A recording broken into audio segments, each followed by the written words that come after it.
Mchungaji, shikamoo. Marhaba, habari yako bwana? Mimi niko vizuri, upo vizuri kabisa? Salama, habari za nyumbani? Tunamshukuru Mwenyezi Mungu, sijui za kwako. Ni njema, tunamshukuru Mungu kwa kutuwezesha kufika tena siku ya leo, kwa sababu ni mapenzi yake na hakuna anayemlazimisha. Tushukuru kwa sote na tuelekee sasa kunako michezo. Engineer Harris alipata nafasi ya kuhudhuria katika jambo kubwa la FIFA kule Qatar, na baada ya kuhudhuria kile ambacho alikizungumza Engineer Harris kimekuwa gumzo sana hapa Tanzania bara, hasa katika vilabu vyetu hivi viwili vya Simba na Yanga.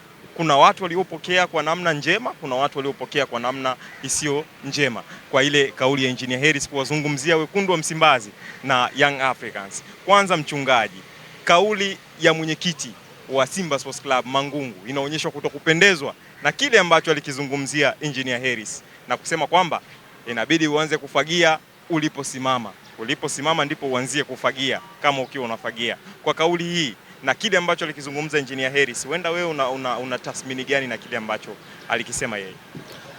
Kwanza nashukuru sana, naenda kulielezea kwa upana mkubwa. Kwanza hakupata nafasi, lazima tuelewe. Hakupata nafasi. Yeye ni mwenyekiti wa vilabu vyote barani Afrika. Kwa hiyo ile ni sehemu yake.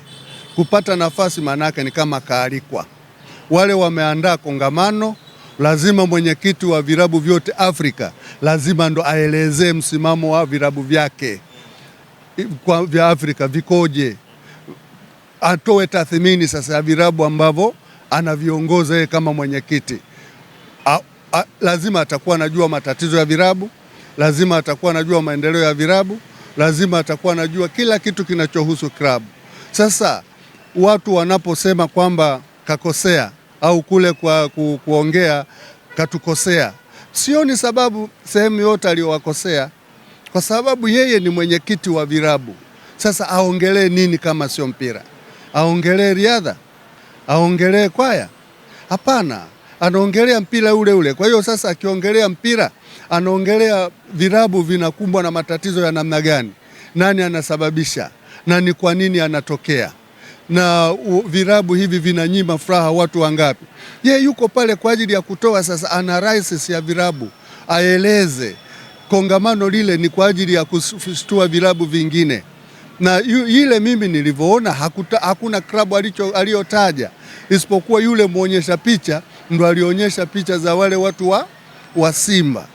Ile mimi nimeisikiliza sana. Hakuna sehemu yote iliyosema Simba wana mgogoro au Simba hawana uongozi au Simba wana uongozi mbovu. Kama alisema mimi sikusikia, hilo ni kitu kingine. Lakini pia hata kama kasema, ni moja ya kazi zake, ni moja ya vitu ambavyo anatakiwa vikemee. Sasa kama wewe mwenyekiti wa vilabu, matatizo yanatokea kwenye vilabu na wewe uko kimya, sasa wewe uongozi wako uko wapi? Lazima ufike sehemu utatue tatizo. Kama sio kulitatua, ulielezee kwamba wewe hufurahishwi na kinachotokea katika klabu ile, kwa sababu yule hana mipaka na klabu zote za Afrika. Mipaka itaisha pale uongozi wako utakapokuwa umekoma. Lakini sasa hivi anaweza kwenda klabu yoyote na akawa mgeni wa heshima na akaweza kuongea wanayopaswa kuyafanya katika klabu ile, au wao wenyewe wanaweza kumwomba kwenda kuendesha semina katika klabu ile. Uwezo huo wanao. Lakini pia hata bila kuombwa, Engineer Harris ameshajipambanua katika dunia kwamba ni mtu wa namna gani katika mpira. Kuna watu wako kwenye mpira muda mrefu sana nchi hii, lakini hawajawahi kupata nafasi hiyo. Sasa huyu kijana kwa nini tunamsakama? Kwa nini tunaona kila anachokifanya kama vile yani anakosea? Sasa kama tutamsakama kwa namna ile kazi yake ataifanyaje? Si ataifanya kwa hofu. Ataogopa kusema, nikisema hivi labda klabu fulani itakasirika, itanipeleka mahakamani, itanifanyaje? Engineer Harris tumwache afanye kazi kutokana na urefu wa akili yake. Afanye kazi kutokana na mamlaka ya kile cheo chake. Sasa tukianza tena kumterify, kumpa vitisho, kuona asiingilie klabu yetu, sasa akaingilie klabu ya nani? Basi mimi naona haina maana sasa ya kuwepo na hicho cheo, kwa sababu cheo hiyo ni kutatua matatizo yanayoleta mtafaruku kwenye vilabu. Hata kama sio kutatua, basi kuyasemea ili watu wajue na wale wanaoendesha ile klabu wajue kumbe viongozi wa mpira wa Afrika hawafurahishwi na haya tunayoyafanya. Sasa kosa lake liko wapi? Haya, tukirudi kwa Mangungu, ile kauli yake ya kusema kwamba mtu anafagia kuanzia aliposimama ni kauli moja ya kiwana mchezo sana, na sioni kwa nini ule mzee wanataka kumjazia maneno kwenye kauli ile. Ile kauli ni ya ukomavu, ni ya kiukomavu kwa maana mbili, ukomavu wa kimpira na ukomavu wa kibusara, kwa sababu Engineer Hersi yuko hapa Tanzania, Engineer Hersi yuko hapa Dar es Salaam, na Engineer Hersi yanayofanyika Simba anayaona, hahitaji kusimuliwa. Sasa hata kama kasema vibaya, maana yake ni kwamba kuwashtua wale viongozi wa Simba ili wasiendelee na yale walionayo. Kama kasema vibaya, mimi sijasikia sehemu yote aliyosema vibaya. No. Mchungaji, hoja ni kwamba kwa nini aichagulie Simba kwenye udhaifu? Simba ina mazuri mengi, kwa nini akuchagua yale mazuri ndio kuyasema? Na kwa nini Yanga akaizungumzia kwenye upande wa miundombinu? Hoja ilikuwa ni hiyo. Yanga ameelezea kwa mipango ya miundombinu kwa sababu yeye ndo anayosimamia kila kitu miundombinu ya Yanga, anaona inavyoenda. Na kuhusu Simba kuongelea vibaya, mimi sijasikia sehemu ambayo ameongelea vibaya mpaka wamwijie juu sana. Kinachomhukumu ni Engineer Hersi kwa upande wake ni kwa sababu tu anatoka Yanga. Angekuwa amelisema yule Nasolo yule wa Azam, wala asingekuwa yao, ungekuwa amesema Popati, hii ugomvi usingekuwa mkubwa hivi. Lakini hapo kuna chuki mbili. Kwanza ni kwa nini yuko pale kwenye cheo hicho? Hakuna mtu wa Simba anayemsifia. Hata alipochaguliwa kwenye kile cheo hakuna mtu wa Simba aliyempongeza. Sasa kama mtu kumpongeza kwenye cheo kikubwa kama kile anayoyafanya utayakubali? Kwa hiyo unamtafutia madhaifu tu ili aonekane kwenye cheo kile hafai, uonekane kama vile yani yeye yuko pale kwa ajili ya kuwazuia maendeleo yenu, kwa ajili ya kuwachafua. Hebu nikuulize swali. Hata kuhamishwa hapa kucheza fainali kwenda Zanzibar walimtuhumu yeye kwamba Engineer Hersi ndo kasababisha sisi tukatoka kwenda Zanzibar. Sasa unajiuliza, hivi Engineer Hersi ndo anayetoa vibali vya kuchagua viwanja? Kabla ya kwanza au mashindano si mnatakiwa mchague viwanja vitatu? Si walichagua Zanzibar? Katika kuchagua Zanzibar si lazima kama kuna matatizo mkachezee kule? Sasa yeye tatizo lake liko wapi? Hapa kinachomhukumu bwana Engineer Hersi ni uyanga wake kwenye cheo kile. Kwa hiyo mtu wa Simba vyovyote vile atakavyofanya lazima atamuona yeye ni kikwazo tu. Kwa hiyo mimi sioni tatizo la Engineer Hersi, na wito wangu na waomba wamwache afanye kazi mpaka muda wake utakapoisha. Basi afanye vizuri, afanye vibaya, lakini ni yeye waliompa kile cheo ndo watakao mhukumu, sio tumjazie maneno tena, tumtoe kwenye reli, afanye kazi kwa wasiwasi. Mimi ningeomba kijana atulie, na ni msomi mzuri, hababaishwi na haya maneno. Nimeona kuna neno moja amewajibu. Nimeona amesema, mimi sikusema uongozi mbaya, nimesema utawala bora, sio uongozi mbaya. Uwe tu utawala bora, na utawala bora ndio unaohimizwa, kwa sababu kuna uongozi, kuna utawala. Kiongozi ni wa kuchaguliwa, mtawala ni wa kuchaguliwa. Kiongozi ni wa kuchaguliwa na wananchi, mtawala ni wa kuteuliwa. Umeona?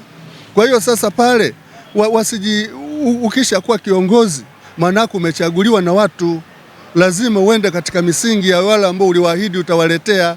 Usipowaletea wao wenyewe watapiga kelele. Lakini hayo basi tuyaache kwa sababu yataleta sitofahamu kubwa. Lakini mimi nilikuwa naomba kijana wamwache afanye kazi, na hata kama ameteleza waweze kumwendea katika maneno ya star, kwa sababu yule hata kama wakiendelea kumdhihaki bado ana nafasi kubwa ya kuwachafua zaidi kuliko sasa hivi.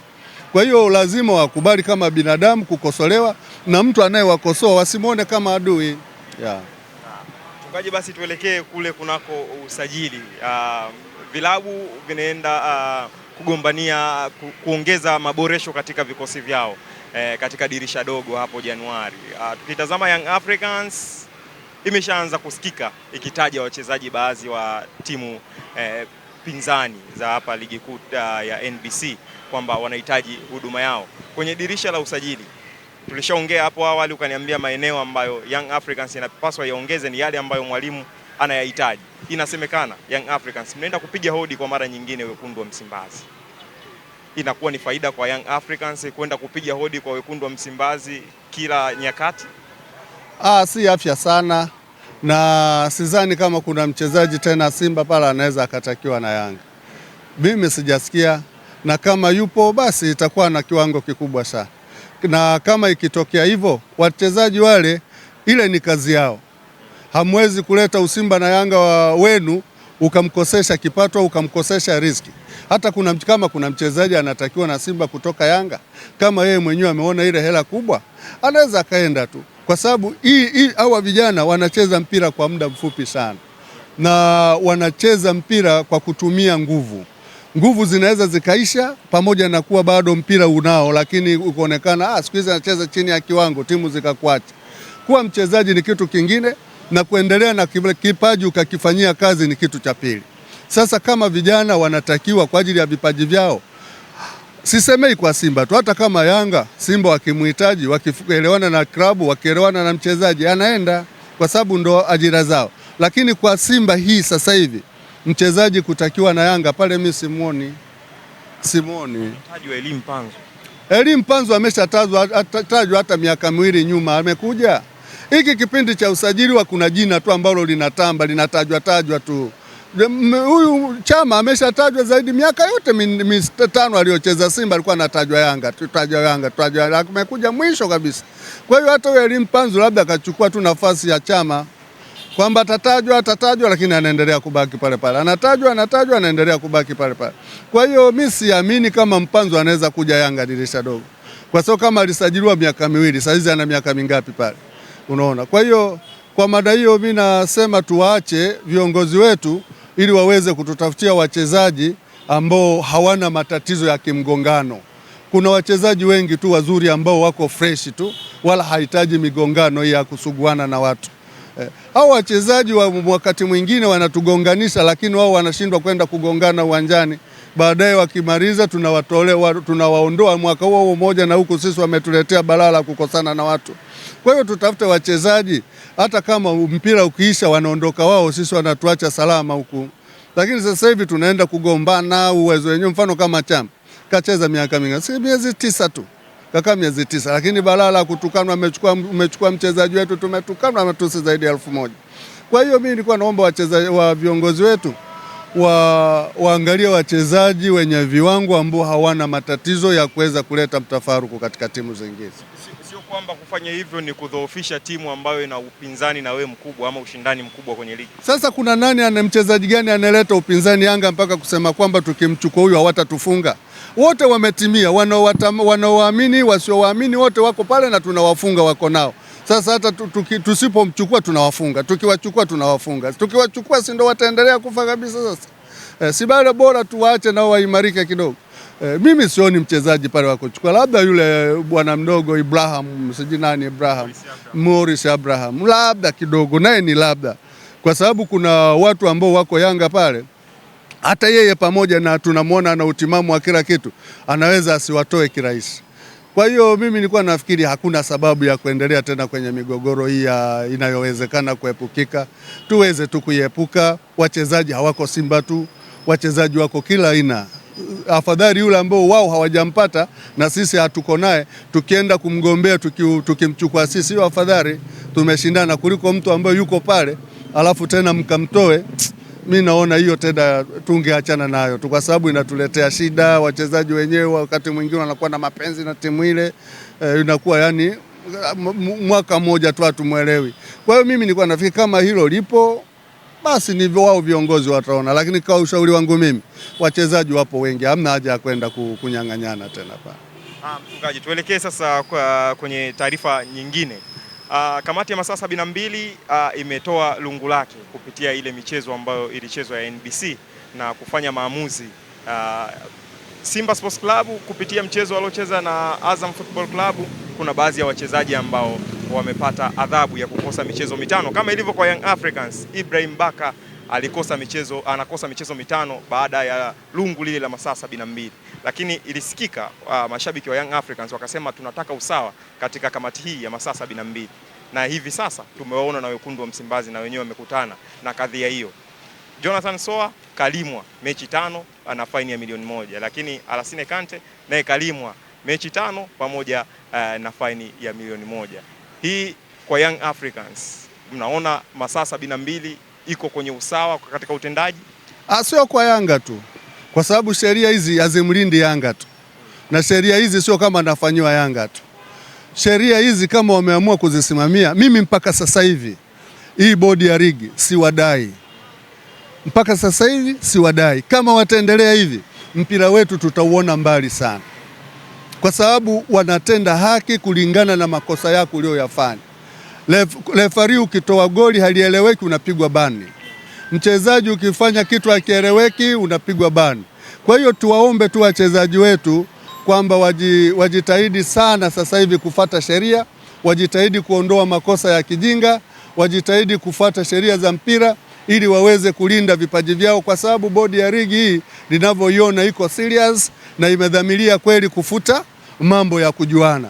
Kwa hiyo mimi mpaka sasa hivi kwa upande wa bodi ya ligi na wasifu sana. So alifanya kosa la kijinga na wameliona, hatukuhitaji nguvu kubwa. Huyu Harakante amefanya kosa kubwa, tumeona. Aucho kafanya kosa kubwa, tumeona. Kwa hiyo ni mambo ambayo wanayafuata kwa weredi. Kwa mpaka sasa hivi mimi ni 10 kwa 10, nawapa 10 kwa 10. 10 kwa 10. Kama watavurunda mbele kule tutasema, lakini mpaka sasa hivi wako sawa.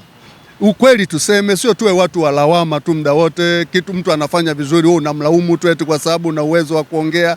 Mpaka sasa hivi mimi bodi ya ligi siwadai na wako vizuri, na waomba waendelee hivi.